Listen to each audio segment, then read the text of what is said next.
залипаю на тебя который день уже подряд. Меня пацаны мои давно начали терять. Я зову тебя в кино, но тебе все равно. А в твоих розовых очках видно только облака. Тебе на всех наплевать, и поэтому одна. Я не буду мешать. Зацепила ты меня зацепила ты. В этом мире красоты не хватает простоты.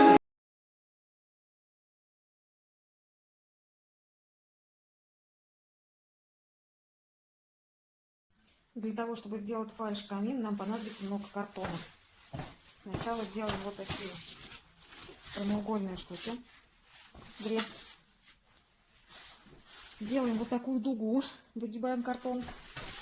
Вот это у нас будет дно. Я его пока еще не доделала. Вот сюда я планирую, для того, чтобы было немножко поплотнее, что-то я положу. Или деревяшки какие-нибудь для жесткости, или, скорее всего, положу пенопласт, чтобы фальш-камин был легкий, чтобы его можно было передвигать. Примерно где-то вот так это будет выглядеть.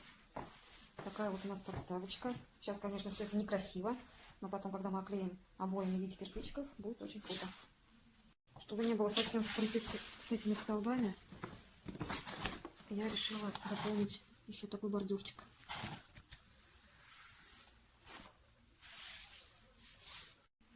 Вот так у нас получилось. Здесь я соединила все бумажным скотчем, чтобы нигде ничего не расходилось, и обои будут лучше ложиться. Это более плавный переход. Высоту я решила, высоту я считаю нужно регулировать только после того, как уже будет само дно. Вот теперь я вижу, там я пока наживила, теперь я вижу то, что сделала слишком высоко, хочется опустить немного пониже. Соответственно, вверх, скорее всего, тоже буду где-то подрезать. Будет видно потом. Вот такой получился камин. Вырезала арку. Издалека посмотрела, получилось немного кривовато. Завтра буду подрезать. Сделала верхнюю часть.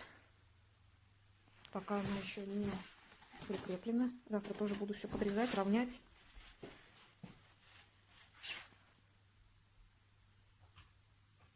Также бумажным скотчем все приклею, немного выровняю. Саму вот эту пустоту тоже буду ложить в пенопласт. Но если не найду пенопласт, то зафиксирую картоном. Вот так вот положу. Несколько, наверное, положу, для того, чтобы было плотно. Чтобы не проваливался столик. В верхнюю часть и в нижнюю часть, чтобы не было пустоты, я положила пенопласт. Так, маленько. Для плотности.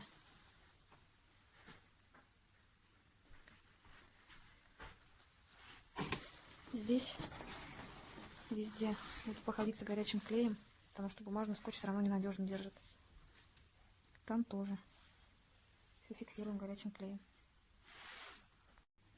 Верхнюю и нижнюю часть я положила пенопласт, прикрепила заднюю стенку, все это зафиксировала горячим клеем и прошлась везде скотчем. После этого камин стал более плотный. Не шатается, не разваливается. Теперь можно клеить обои. Сначала оклеиваем вперед. После этого переходим и клеим внутри именно боковую часть. Вот здесь подрезаем. Делаем вот такие надрезы, чтобы получился ровненький полукруг. После этого оклеим вот эту часть и нижнюю, чтобы было все красиво. Когда будете приклеивать столешницу, сначала приклеивайте именно вот эту сторону. Так как я пользуюсь горячим клеем, все очень быстро, моментально схватывается, и возможности исправить уже нет. Поэтому, чтобы здесь было все ровненько, сначала приклеиваем эту сторону, и только после этого приклеиваем здесь. После того, как приклеили верхнюю часть, далее приклеиваем сначала вот эту сторону. После этого вырезаем вот таким образом края. Приклеиваем сначала вот здесь, вот эти две стороны, только после этого вот эту часть. Нижнюю часть обклеиваем сначала вот этот край, Только после этого сделаем здесь, чтобы все было тоже ровненько. Камин почти готов. Осталось сделать кирпичи, которые я хочу сделать из картона. Вырезаем вот так картон. Один кирпичик, приклеиваем к картону. И как-то это будет выглядеть вот так. По кругу. Вот и готов наш камин. Вот такая красота получилась. Осталось только декор какой-нибудь поставить. Осталось сделать поленья своими руками. Может быть, придумаю, нарисую какой-нибудь костер. Если у вас есть мысли какие-то, скажите, напишите, пожалуйста, в комментариях, как и из чего можно сделать. Если вам понравилось это видео, ставьте лайки.